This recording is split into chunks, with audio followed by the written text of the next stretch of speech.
നമസ്കാരം. ഫുട്ബോൾ പേരിന്റെ പുതിയ വീഡിയോയിലേക്ക് എല്ലാവർക്കും സ്വാഗതം. നമ്മൾ ഇന്നിവിടെ ഡിസ്കസ് ചെയ്യാൻ വരുന്നത് റയൽ സൊസൈഡാഡ് വേഴ്സസ് റയൽ മാഡ്രിഡ് മാച്ചിനെ കുറിച്ചാണ്.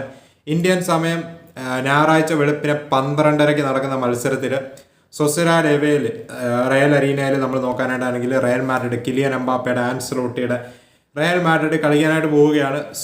പോയിന്റ്സ് ടേബിളിൽ രണ്ടാമത് നിൽക്കുന്ന റയൽ മാഡ്രിഡും 14ാം സ്ഥാനത്ത് ഇപ്പോൾ നിൽക്കുന്ന റയൽ സൊസൈഡാഡും തമ്മിലായിരിക്കും ഗെയിം വീക്ക് 5 നേരിടാൻ പോകുന്നത്. നമ്മൾ നോക്കുവാണെങ്കിൽ റയൽ സൊസൈഡാഡിന്റെ സ്റ്റാർട്ട് അധികം സൂപ്പർബ് അല്ലായിരുന്നു ഈ ഒരു സീസണിൽ.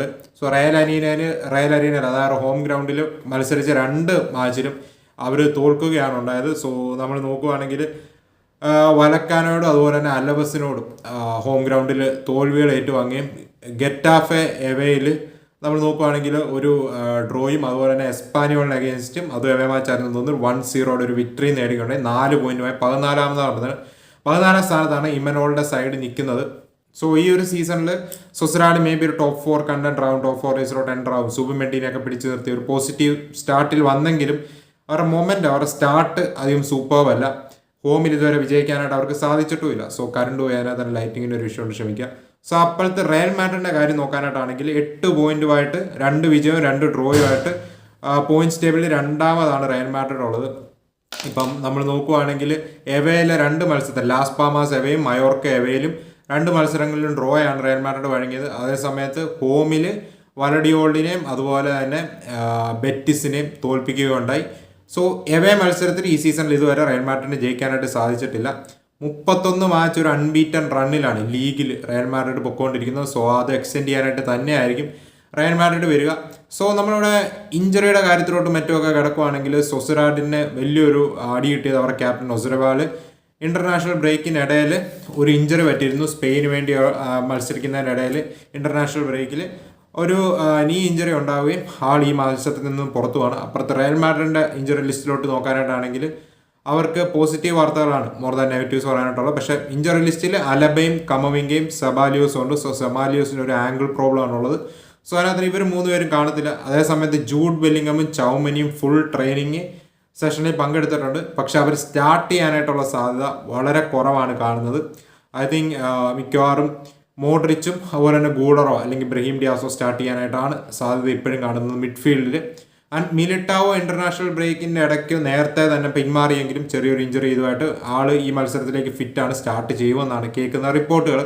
റയൽ മാഡ്രിഡ് ഈ മത്സരം കഴിഞ്ഞാൽ അടുത്ത മത്സരം സ്റ്റുട്ട്ഗാർട്ടിന് അഗേൻസ്റ്റ് ബുധനാഴ്ച വരുന്നുണ്ട് ഇന്ത്യൻ സമയം. അതുപോലെ തന്നെ നെക്സ്റ്റ് വീക്ക് എസ്പാനിയോളിനെയാണ് തോന്നുന്നു അവർ നേരിടുന്നത്. ഒബ്വിയസ്ലി കമ്പാരിറ്റീവ്ലി പതുക്കെ ആയിരിക്കും ജൂഡിനെയും ചൗമനിനെയൊക്കെ ഇൻറ്റഗ്രേറ്റ് ചെയ്യുക. ഈ മത്സരത്തിൽ may be of the bench ഇവർ വരുന്ന കാണാനായിട്ട് നമ്മൾ സാധിക്കുമായിരിക്കും.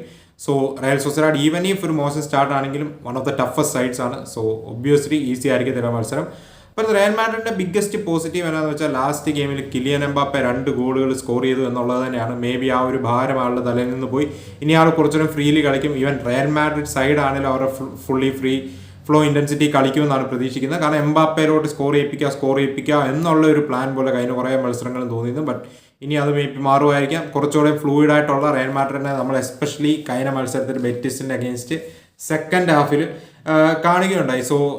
ഐ തിങ്ക് റയൽ മാഡ്രിഡ് ഒരു ഇന്റർനാഷണൽ ബ്രേക്ക് നമുക്ക് നോക്കുവാണെങ്കിൽ ഇപ്പോൾ പെപ് ഗോർഡിയോള പറഞ്ഞു ഞങ്ങളുടെ പ്രീ സീസൺ ഇപ്പോഴാണ് കഴിഞ്ഞെന്നുള്ള രീതിയിൽ ഇന്റർനാഷണൽ ബ്രേക്കിന് സമയത്ത് പറഞ്ഞു.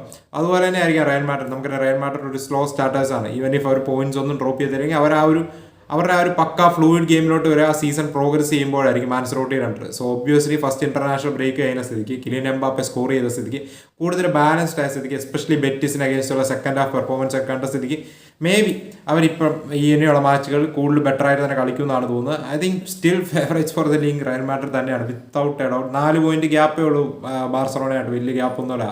ഗെയിം വീക്ക് 5 ആവുന്നേ ഉള്ളൂ, 4 മത്സരങ്ങളെ കഴിഞ്ഞിട്ടുള്ളൂ. Obviously it's wait and see. എൻ്റെ ഈ മത്സരത്തിൽ ഒരു പ്രഡിക്ഷൻ എന്താണെന്ന് ചോദിച്ചാൽ I'm going for a 2-1 victory for Real Madrid ആണ്. അതാണ് എൻ്റെ പ്രഡിക്ഷൻ. ഐ തിങ്ക് ഈ മാച്ചിൽ എന്തായാലും വിനീഷ്യസ് ജൂനിയർ സ്കോർ ചെയ്യുമോ എന്നുള്ളൊരു ക്വസ്റ്റ്യൻ മറ്റൊരു ചോദ്യമാണ്. കാരണം വിനീഷ്യസ് ജൂനിയറിന് international break was really bad for him ബ്രസീലിന് വേണ്ടി. അതുപോലെ ഞാൻ ബാലൻഡിയോർ മന്ത് വരികയാണ്. ഒബ്വിയസ്ലി ഒരു പോസിറ്റീവ് നോട്ടിൽ നിൽക്കേണ്ട ഒരു ആവശ്യം വിനീഷ്യസ് ജൂനിയർ ഉണ്ട്. ഫേവറേറ്റ്സ് ഫോർ ബാലൻഡിയോർ ആണ്. ബാലൻഡിയോർ വിനീഷ്യസ് ജൂനിയർ കൊടുക്കരുതെന്ന് പറഞ്ഞ് ഒരു സംഘം ഇത് ചെയ്യുന്നുണ്ട്. ഒബ്വിയസ്ലി അവരുടെ മൗത്ത് ഷട്ട് ചെയ്യുക, ഒരു നല്ല പെർഫോമൻസിലൂടെ അവരെ വായടപ്പിക്കുക എന്നുള്ള വിനീഷ്യസ് ജൂനിയർ അത്യാവശ്യമായ ഒരു കാര്യമാണ്. ആൻസിലോട്ടി പ്രോബബ്ലി ടീമിന് കുറച്ചുകൂടെ ബാലൻസ് ഫൈൻഡ് ചെയ്യും ഈ മത്സരത്തിൽ തോന്നും. നമ്മൾ ലാസ്റ്റ് ഗെയിമിൽ കണ്ടിട്ടുള്ള വിത്തൗട്ട് ദ ബോൾ പ്രസ്സിങ്ങിൻ്റെ ഒക്കെ ഉള്ള ഇഷ്യൂസ് നമ്മൾ സെക്കൻഡ് ഹാഫിലൊക്കെ വെറ്റിസിന് അഗേൻസ്റ്റ് മച്ച് ഇമ്പ്രൂവ്ഡ് ആവുന്നത് കണ്ടു. സോ ഒബ്വിയസ്ലി അവർ ഇമ്പ്രൂവ് ആവും. And Valverde again key player, വളരെ വൈറ്റലായ player and player of the month ആയിരുന്നു നമ്മൾ നോക്കുവാണെങ്കിൽ റയൽ മാഡ്രിഡിൻ്റെ Valverde. And Endrick off the bench looking really good. ഈ മത്സരത്തിൽ നമ്മുടെ ജൂനിയർ ബോബി ചാൾട്ടൺ ബെഞ്ചിൽ നിന്നിറങ്ങി ഗോൾ അടിക്കുമോ എന്നുള്ളൊരു ചോദ്യമുണ്ട്. I am going for 2-1 victory. ഞാൻ പറയുന്നു ബെഞ്ചിൽ നിന്ന് ഇറങ്ങി എൻട്രിക്ക് ഇന്ന് നാളെ ഗോൾ അടിക്കും. നാളെ എന്ന് പറഞ്ഞാൽ ടെക്നിക്കലി പറയുകയാണെങ്കിൽ നാളെ വെളുപ്പിന് 12:30 ഗോൾ അടിക്കുമെന്നാണ് എൻ്റെ ഒരു പ്രതീക്ഷ. ഐ തിങ്ക് എൻട്രിക്ക് ആയിരിക്കും വിന്നർ ഗോൾ അടിക്കുക. ഒരു 2-1 victory for Real Madrid. So എന്താണ് നിങ്ങൾക്ക് ഈ മാച്ചിനെ കുറിച്ച് പറയാനായിട്ടുള്ളതെന്ന് പറയാം. Jude Bellingham and Tchouameni coming, especially Jude Bellingham coming back huge ബൂസ്റ്റാണ്. റയൽ മാഡ്രിഡിന് വലിയ ബൂസ്റ്റാണ് ആ മിഡ്ഫീൽഡ് ബാലൻസ് ഫൈൻഡ് ചെയ്യാനായിട്ട്.